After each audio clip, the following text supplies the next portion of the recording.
Hello, and welcome to A Word of Hope for Tuesday of the second week of Easter. I'm thinking that the word of hope for today is solidarity.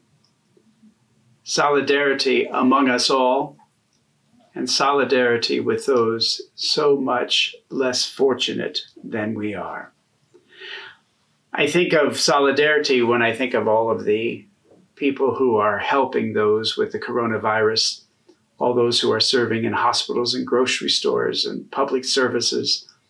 And I think of what brings me to tears when I watch the news at night, when a nurse or a doctor will come home from work after a long day, and the entire block in which they live will be standing out on the curbside applauding and cheering when they get out of the car. Always brings me to tears.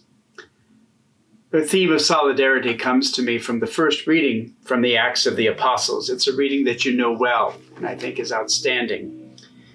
The community of believers was of one heart and mind, and no one claimed that any of his or her possessions were their own, but they had everything in common. There was no needy person among them. For those who owned property or houses would sell them, bring the proceeds of the sale and put them at the feet of the apostles, and they were distributed to each according to need. Now that's solidarity, isn't it?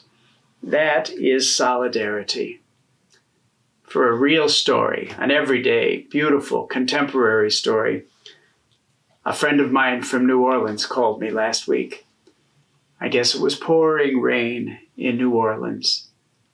And his 7-year-old granddaughter called him and said, "Grandpa, when it rains like this, what happens to the poor people, to the homeless people? Do they have some place to go?" And then very innocently she said, "We have a shed in our backyard. Maybe one or two of them could stay here when it rains." She gets it, only 7 years old, and she already gets it. Maybe because her grandparents get it, because her parents get it. And at a young age, she is understanding solidarity. May that be our hope today, with one another, among one another, and on behalf of those who have so much less than we do.